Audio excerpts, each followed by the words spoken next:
chant d'allégresse. Jésus, tu es ma tendresse. Tu fais des promesses qui se réalisent. Tu es ma sagesse.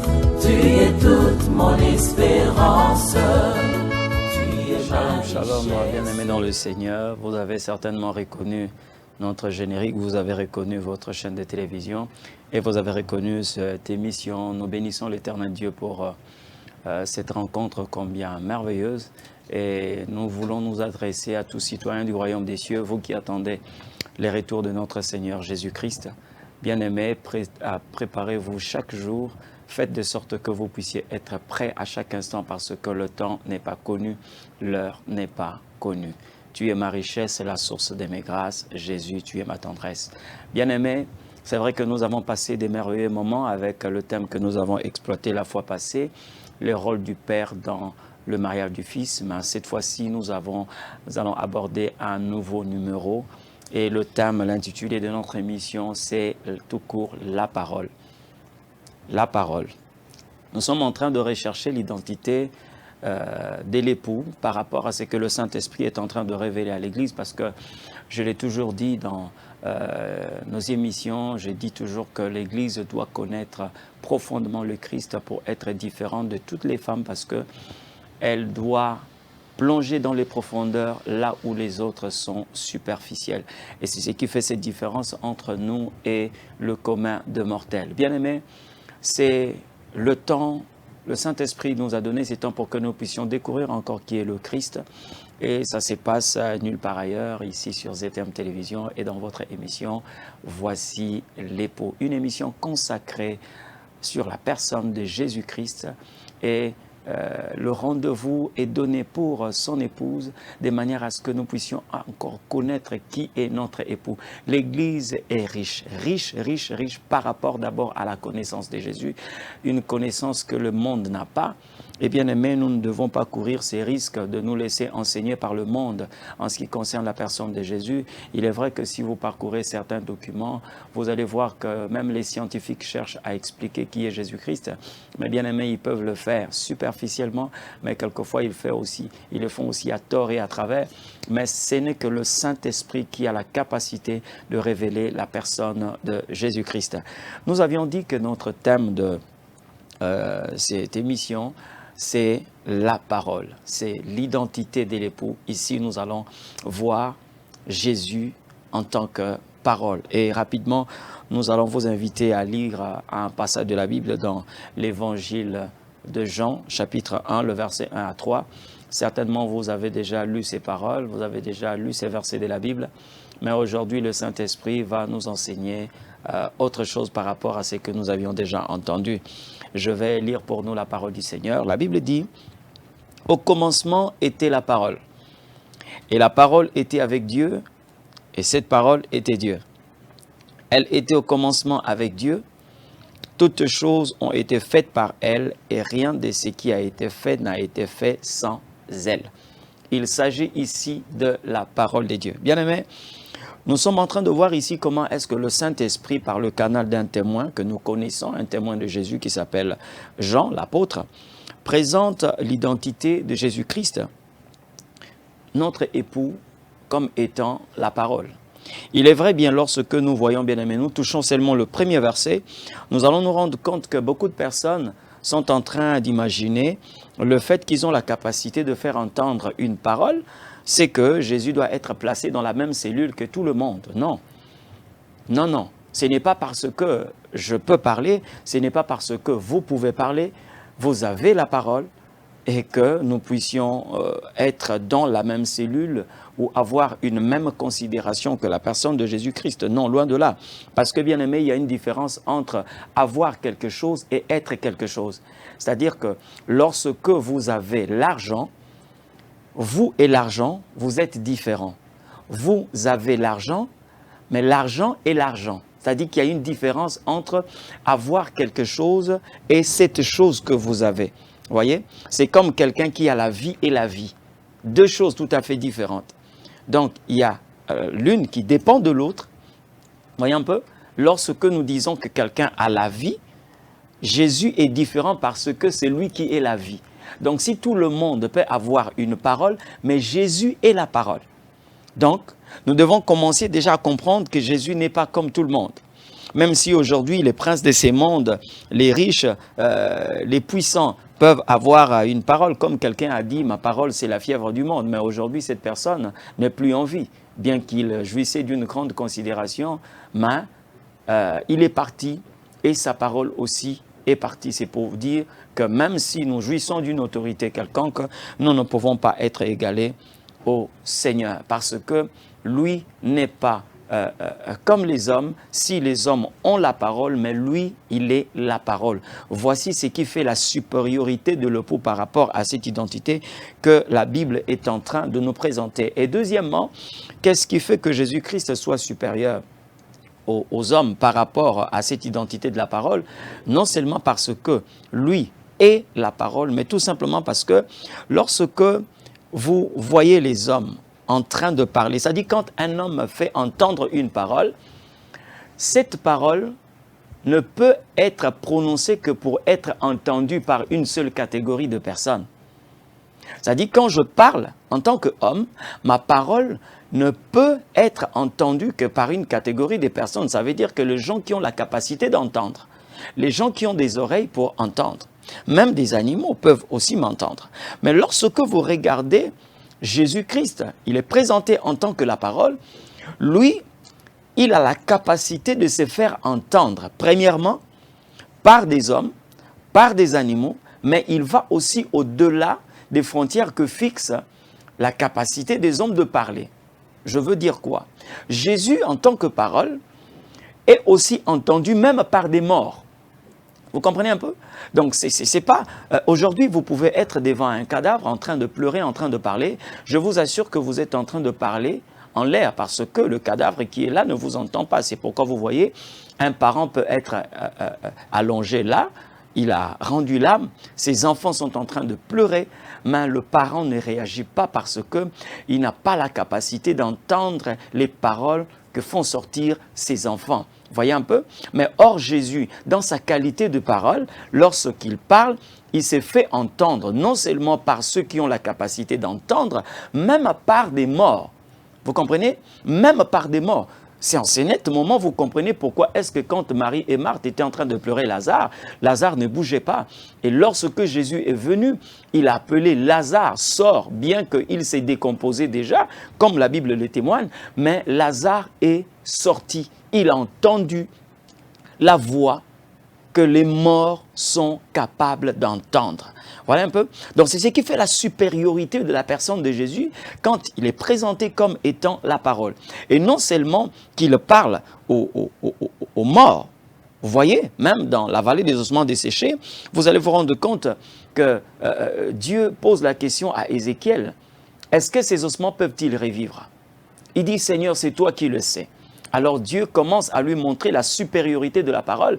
Il dit, dis à ces ossements desséchés, ainsi parle l'Éternel Dieu, je répandrai la chair, je vous donnerai les os, plutôt je vous donnerai les nerfs, je vous donnerai l'esprit et vous vivrez. Et Ézéchiel avait proclamé cela. Il a déclaré cela. En tant que prophète, il parlait sous l'onction de l'esprit et les ossements desséchés était en train d'écouter. Nous n'allons pas dire que le prophète Ézéchiel était en train de parler en l'air. Non, le Seigneur lui a dit, dis ainsi parle l'Éternel. Donc ça, c'est la parole qui est en train de s'exprimer. C'est la personne de Jésus-Christ. Et quand Ézéchiel a parlé, nous savons ce qui s'est passé. Vous pouvez lire avec moi dans le livre d'Ézéchiel, chapitre 37, vous qui nous suivez. Mais bien aimés, quand Jésus parle en tant que parole, il est aussi entendu des esprits mauvais. Parce qu'il est le maître de tous les esprits dans les cieux, sur la terre et sous la terre. Vous voyez? Quand vous lisez dans la Bible, vous allez vous rendre compte qu'il y a un papa qui avait un enfant. Cet enfant était malade, il était lunatique. Malgré le temps que ce papa-là a passé avec cet enfant, malgré la durée de cette maladie, malgré l'autorité parentale, ce papa n'avait pas le pouvoir de faire taire ces esprits qui dérangeaient son fils. Mais un jour, lorsque ses papas a rencontré Jésus-Christ en tant que parole, la Bible dit Jésus a menacé ses esprits et ces esprits sont sortis, cet enfant était guéri et ils étaient rétablis. Vous comprenez un peu? Donc Jésus ici est présenté comme étant la parole, mais une parole qui est supérieure aux hommes. Et l'Église doit comprendre ça. Aujourd'hui, l'Église ne peut pas trembler parce qu'il y a une autorité qui est en train de parler.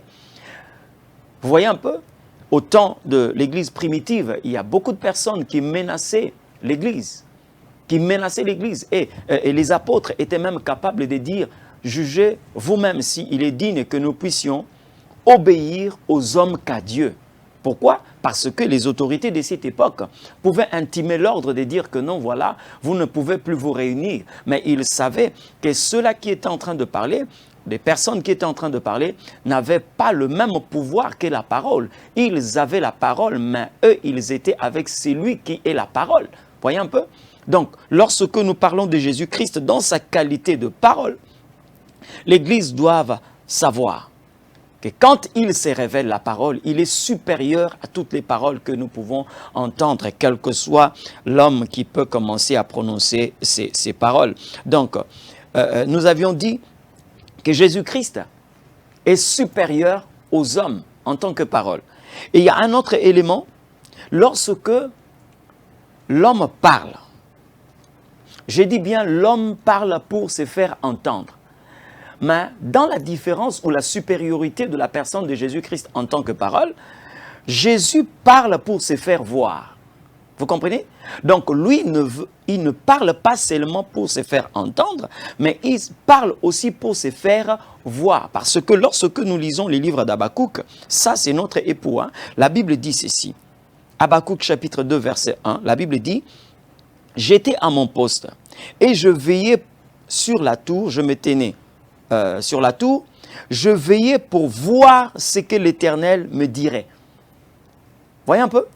Il n'a pas dit que je veillais pour entendre ce que l'Éternel va me dire, mais il dit je veillais pour voir ce que l'Éternel va me dire. Pourquoi? Parce que la parole, qui est la personne de Dieu, a un principe que cette parole-là ne se fait pas seulement entendre, mais cette parole aussi se fait voir. C'est pourquoi lorsque nous repartons dans le livre de Genèse, nous voyons que la Bible dit, Dieu dit que c'est là, que la lumière soit et la lumière fut. Donc, on n'a pas seulement entendu Dieu parler, mais on a vu Dieu parler. Vous comprenez un peu? Donc, tout ce que Dieu dit, s'est fait voir.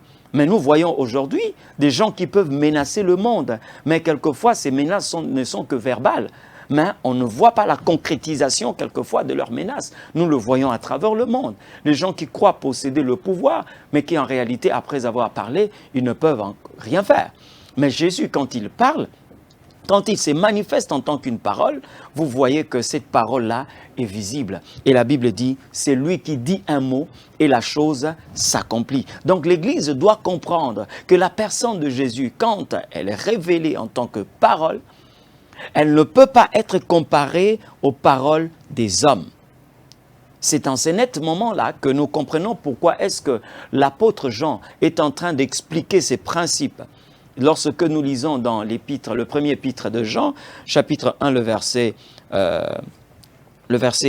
11, la Bible dit « Ce qui était dès le commencement, ce que nous avons entendu, ce que nous avons vu de nos yeux et ce que nous avons contemplé et ce que nous avons touché concernant la parole de vie. » Regardez ici ce que l'apôtre Jean est en train de dire ici. Il dit, ce qui a été dès le commencement, ce que nous avons entendu, ce que nous avons vu de nos yeux et ce que nous avons contemplé et que nous avons touché de nos mains. Il s'agit de quoi? La parole de vie. C'est pourquoi, bien-aimés, vous devez être rassurés que lorsque le Seigneur Dieu vous fait une promesse, vous devez rester tranquille et vous devez vous réjouir du fait que Dieu vous a fait une promesse parce que quand il lui fait la promesse, cette promesse finit par se réaliser. Parce que la promesse de Dieu, la parole de Dieu est aussi visible. Et j'ai l'habitude de le dire, un enfant de Dieu qui connaît Dieu ne se réjouit pas lorsque l'Éternel Dieu accomplit une promesse dans sa vie, mais plutôt il se réjouit lorsque le Seigneur lui fait la promesse, parce qu'il sait que c'est lui qui a fait la promesse est fidèle. Je crois que vous qui êtes en train de nous suivre, vous pouvez bénir le Seigneur parce qu'il vous a dit que vous allez enfanter, parce qu'il a dit que vous allez être élevé, parce qu'il a dit que vous serez un grand serviteur. Sachez-le bien, le temps ne peut pas arrêter la parole de l'Éternel Dieu, mais plutôt le temps va constater l'accomplissement de la parole de l'Éternel Dieu. Donc ici, Jean est en train de montrer que Jésus-Christ est supérieur aux hommes en tant que parole. Et quand dans l'Église, Dieu nous a donné la parole, nous a donné la personne de Jésus-Christ, nous devons savoir que nous possédons ce qui est supérieur aux hommes. Quel que soit leur pouvoir, quelle que soit leur parcelle d'autorité, Jésus-Christ est au-dessus de toute personne. Il est au-dessus de tout pouvoir. Il est au-dessus de toute autorité. Oui, nous étions en train de parler sur la supériorité de la parole par rapport à celle des hommes. Nous allons nous rendre compte que l'époux, ici, est au-dessus de toute parole, quel que soit le rang des hommes, quelle que soit leur force, quelle que soit leur autorité. Vous allez vous rendre compte que ce qui s'est passé en Égypte avec Pharaon, tout ce que Pharaon était en train de faire, ce n'est pas parce qu'il avait une grande autorité. Non, c'est parce que la parole s'était exprimée. Pharaon n'a pas réduit les enfants d'Israël en esclavage parce qu'il était tellement puissant. Non, mais parce que la parole avait déclaré à Abraham que tes descendants seront esclaves dans une nation pendant 4 siècles. Comprenez? Donc tout ce que nous voyons Pharaon faire sur les enfants d'Israël, ce n'est pas parce qu'il était un puissant, il était irréversible, il était un homme incontournable. Non, mais c'est tout simplement parce que la parole s'est exprimée. Ce que Pharaon est en train de poser comme acte relève de la puissance de la parole. Et lorsque le temps était accompli, Pharaon qui ne connaissait pas la vérité sur ce qui était en train de se faire dans son royaume, il a voulu s'imposer au-delà du temps fixé par la parole. Vous savez comment est-ce qu'il a été traité. Comprenez? Lui et tout son royaume. Comment est-ce que Pharaon et tout son peuple avaient été traités? Parce qu'il n'a pas compris que tout ce qui se faisait dans son royaume, dans son pays, ne venait pas de sa puissance, moins encore de sa force politique, moins encore de sa puissance militaire. Mais cela venait de la parole qui s'était exprimée en disant « Tes descendants seront esclaves et ils seront asservis pendant 400 ans. » Et nous avons vu réellement, lorsque le temps était accompli, l'Éternel Dieu a donné l'ordre à Pharaon de libérer le peuple d'Israël. Vous comprenez un peu? De libérer le peuple d'Israël. Alors lui qui ne comprenait pas, il voulait s'entêter. Et il a répondu en disant qui est l'Éternel pour que je libère le peuple d'Israël? Qui est l'Éternel? Mais bien aimé, quelle que soit son opposition, nous avons vu comment est-ce qu'il a fini par fléchir le genou devant le Seigneur Dieu. Il a fini par être rabaissé par la parole pour dire que même quand on est roi, même quand on est un puissant général, même quand on est qui que ce soit, vous ne pouvez pas être au-dessus de la parole parce que la parole en tant que la personne de Jésus-Christ est supérieure aux paroles des hommes. C'est pourquoi j'aimerais dire à une personne, c'est vrai, votre cas, le médecin a dit que vous ne pouvez jamais guérir. Oui, parce qu'on a consulté un spécialiste en la matière. Il vous a dit que c'est fini. Vous ne pouvez qu'attendre la mort. J'aimerais dire à une personne, sachez-le bien, au-dessus de la parole de médecin, il y a une autre parole qui est la personne de Jésus-Christ. Si le médecin a fait entendre une parole, ça c'est par rapport à ses capacités, par rapport à son intelligence. Mais il y a quelqu'un qui est la parole faite chair. C'est la personne de Jésus-Christ. Donc, lorsque Pharaon a voulu s'entêter, bien aimé, il a tiré les conséquences de son entêtement et il a fini par se prosterner. Comme la Bible dit, Dieu a donné à la parole un nom qui est élevé au-dessus de tout nom, afin qu'au nom de Jésus, tout genou fléchisse, sans exception aucune. Et toute langue confesse que Jésus est Seigneur à la gloire du Père. la puissance de cette parole. C'est pourquoi vous allez voir, quand bien même le juif de cette époque était en train de nier que Jésus-Christ n'était pas le Fils de Dieu, ils étaient en train de faire des problèmes à ceux-là qui étaient en train de dire que Jésus est réellement un prophète venu de Dieu. Mais bien aimé, pendant qu'eux étaient en train de refuser, les démons étaient en train d'affirmer que Jésus-Christ est le Fils de Dieu. Vous avez lu dans la Bible comment est-ce qu'un démoniaque a dit Fils de Dieu, qu'y a-t-il entre toi et nous? Voyez un peu? Pendant que les sacrificateurs, les sadducéens, les pharisiens, les docteurs de la loi sont en train de dire que Jésus est en train de blasphémer, mais les démons sont en train d'accepter que Jésus-Christ est le Fils de Dieu. Donc, bien aimé, j'aimerais dire, si vraiment on pouvait parler des muscles, alors Moïse ne pouvait pas avoir plus de muscles que les muscles qu'on pouvait trouver dans la parole. Je vais dire quoi? Moïse, dans cette histoire, a voulu manifester ou montrer sa force pour libérer les enfants d'Israël. D'où il a commencé à tuer les enfants, plutôt les Israélites, les Égyptiens plutôt. Il a voulu montrer sa force aux enfants de l'Égypte. Lorsqu'il a eu la pensée de libérer les Israélites, qu'est-ce qu'il a fait? Il a commencé à tuer des Égyptiens. Mais bien aimé, il allait le faire l'un après l'autre. Mais jusqu'à quand? Jusqu'à ce qu'il va tuer le roi ou il va tuer Pharaon? Non, non, non. S'il faut parler des muscles, j'aimerais demander à quelqu'un, cherche à découvrir les muscles de la parole. Parce que la parole a des muscles supérieurs à ceux de Moïse. Moïse n'a pas pu libérer les enfants d'Israël de par lui-même. Il a pris un chemin. Finalement, il a été contredit parce que lui qui va être un libérateur, à cause du fait qu'il n'a pas connu la place de la parole, il a été qualifié d'un meurtrier. Tout simplement parce que lorsque on ne sait pas placer la parole à sa place, vous pouvez gâter votre destin. Vous comprenez un peu? Donc, Moïse, malgré sa force, nous savons que l'histoire est en train de nous montrer que Moïse était un soldat, un vaillant soldat, mais il n'a pas pu libérer les enfants d'Israël par sa force, mais il a était devant le Seigneur et le Seigneur lui a révélé la puissance de la parole. C'est pourquoi vous allez voir, lorsque Moïse va rencontrer l'Éternel Dieu au buisson ardent, Dieu lui dit, va dire à Pharaon, ainsi parle l'Éternel, laisse aller mon peuple.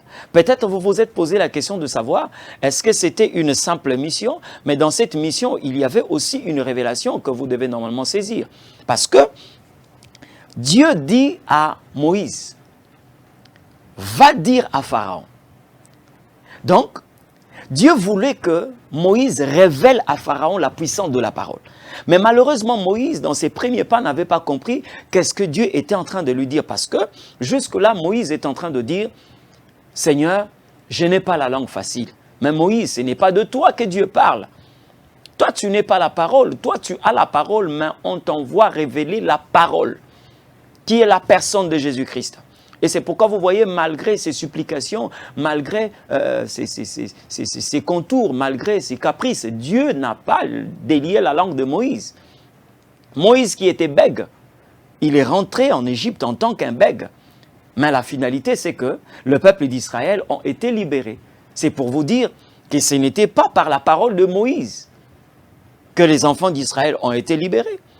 Mais c'est plutôt par la manifestation de la parole, notre époux, que les enfants d'Israël ont été libérés. Voyez un peu? Moïse devait seulement révéler à Pharaon, il y a une parole qui est plus puissante que toi. Toi, tu as la parole, mais je t'amène celui qui est la parole. Et lui, quand il parle, personne ne peut s'y opposer. Job l'a dit, j'aime bien ses paroles, quand il dit « Qu'est-ce qui a la folie d'obscurcir les desseins de l'Éternel » L'homme n'est pas assez expérimenté, assez puissant pour résister à la personne de Jésus-Christ en tant que parole. Nous sommes venus vous présenter aujourd'hui l'époux dans sa qualité de parole. C'est pourquoi celui qui reçoit la parole, bien aimé, aucune parole ne peut faire plier la parole qui est en vous, qui est la personne de Jésus. Vous pouvez naître dans une famille où la sorcellerie bat son plein. Vous avez déjà trouvé des mauvaises paroles qui ont été prononcées sur cette famille. Vous avez trouvé des mauvais sorts qui ont été jetés sur cette famille. Mais l'essentiel, que vous puissiez seulement être en contact avec la personne de la parole, qui est Jésus-Christ. Je vous assure que toutes les paroles qui ont été prononcées contre cette famille seront obligées de disparaître. Toutes les paroles sans exception, toutes les mauvaises paroles, tous les mauvais sorts seront obligés de disparaître. Pourquoi? Parce que celui qui est supérieur aux paroles des hommes a pris place. C'est la parole de Jésus-Christ. Vous savez, un jour j'étais en train de prier et le Seigneur m'a dit ceci: si le diable ne veut pas se prosterner devant toi, il va se prosterner devant celui qui vit en toi. Et je suis en train de répéter à quelqu'un: si cette maladie ne veut pas se prosterner devant vous, cette maladie va se prosterner devant celui qui vit en vous.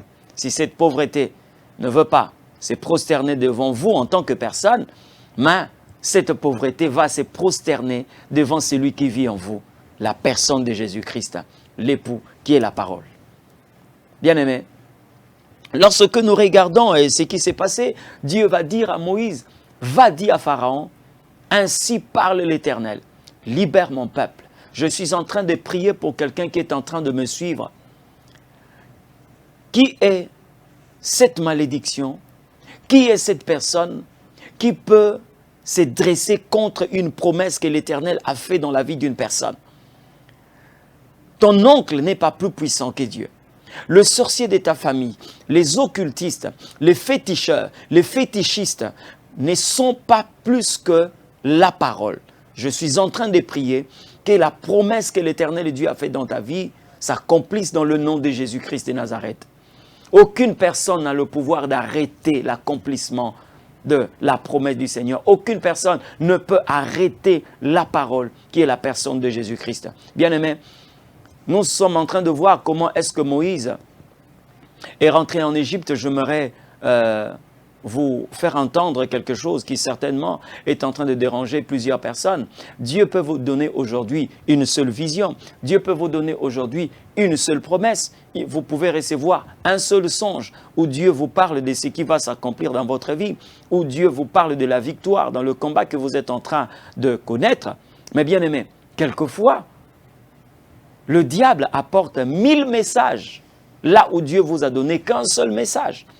Mais lorsque nous sommes devant Dieu, ce n'est pas la loi de la majorité qui l'emporte. Parce que la majorité, ce n'est pas le nombre, mais la majorité, c'est que vous puissiez être avec celui qui a créé toutes choses. Vous comprenez un peu?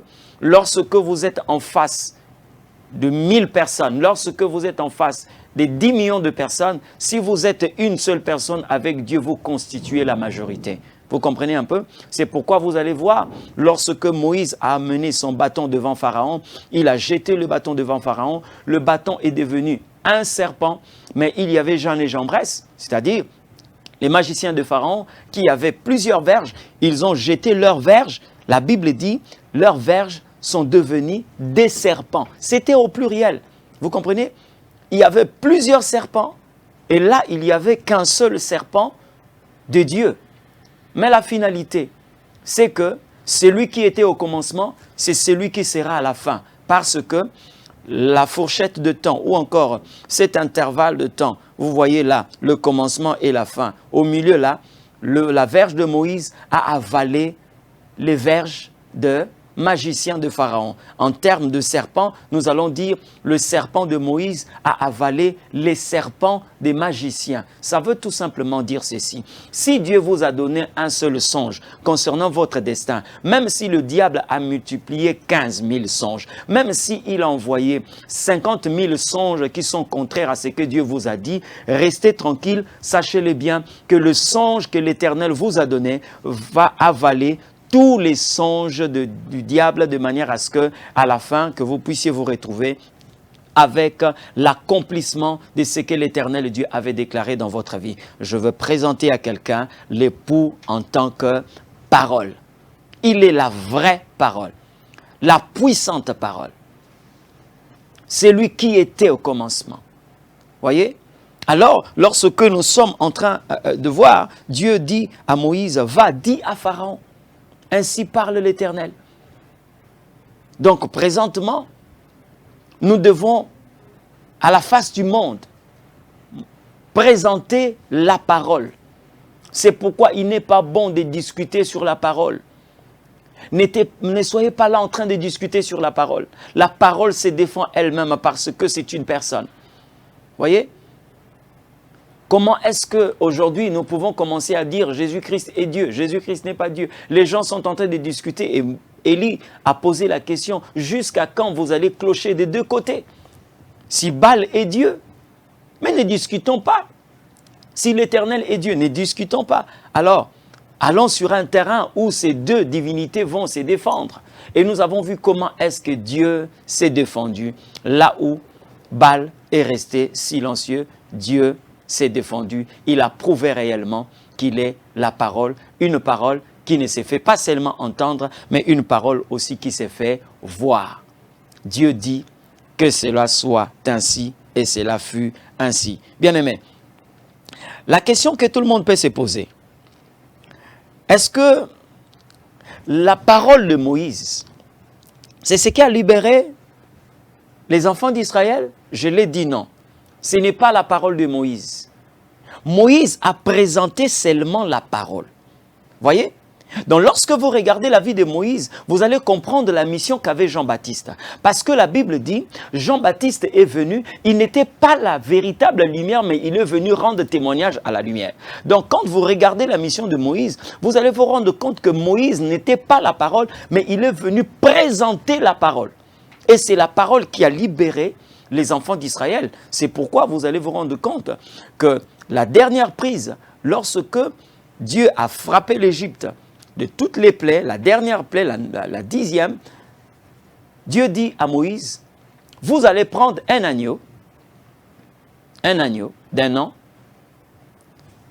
mâle, et vous allez l'immoler. Vous le mangerez entre les deux soirs. Vous prendrez le sang et vous allez appliquer sur les poteaux et sur les linteaux. C'était tout. L'ange de la mort va passer et va frapper tous les premiers-nés. Mais là où on mangera l'agneau, là où il va y avoir le sang sur les poteaux et les linteaux, l'ange va passer outre. Bien aimé, c'est ce qui s'est passé. Pourquoi? Parce que lorsque on a révélé seulement l'identité de l'agneau, la parole, c'est en ce net moment que Pharaon n'a plus résisté. C'est vrai, il s'est entêté lorsqu'il y a eu l'obscurité, lorsqu'il y a eu la grêle, toutes les plaies que nous connaissons, les 9 plaies précédentes, même quand la mer, le Nil a été frappé, il a résisté.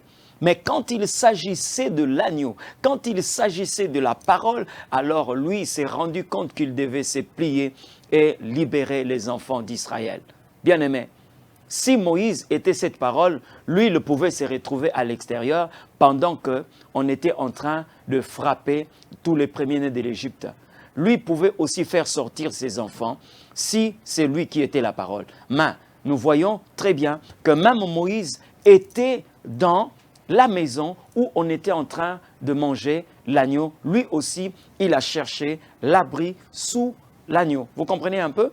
C'est pour dire que ce n'était pas Moïse qui avait libéré le peuple d'Israël, mais c'était plutôt la parole qui a libéré. Dieu voulait lui faire, Dieu lui a donné cette mission pour faire entendre à Pharaon, ainsi parle l'Éternel. Écoute une parole qui est au-dessus de ta parole. C'est la parole de l'Éternel Dieu. C'est la personne de Dieu. Et nous comprenons pourquoi est-ce que la Bible est en train de dire, non seulement que cette parole était au commencement, mais cette parole était Dieu.